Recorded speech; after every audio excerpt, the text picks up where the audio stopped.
my YouTube channel. Please subscribe, like, and share. Thank you.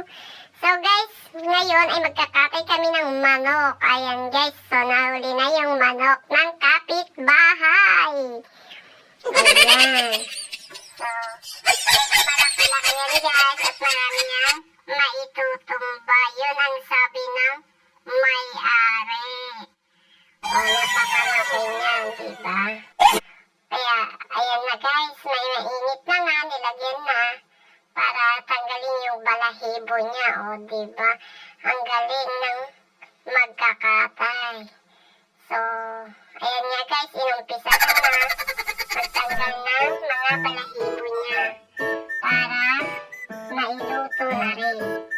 Ayan, at kinakatay na. Ayan guys, mukhang masarap talaga yung karne ng manok ng kapitbahay. Ayan. Medyo marami-rami yan guys. Marami-rami din daw alam. Kakailanganin nila. Diba? Guys, ayan. At umpisahan na namin lutuin ang manok.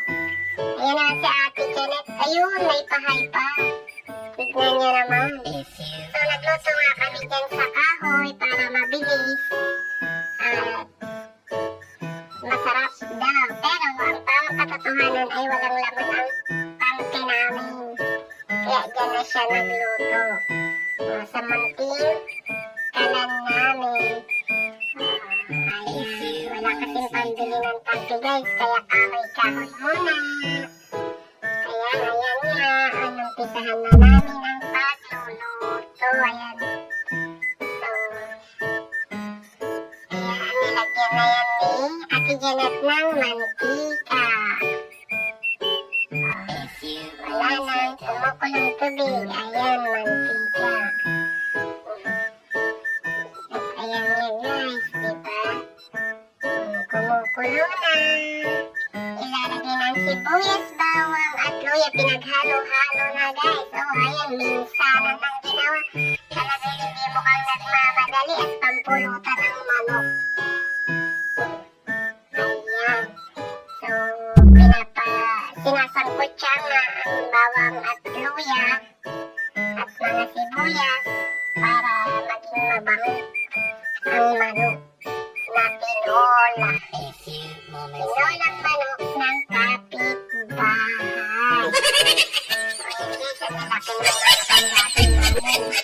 Wala nang putol-putol, diretso na yan.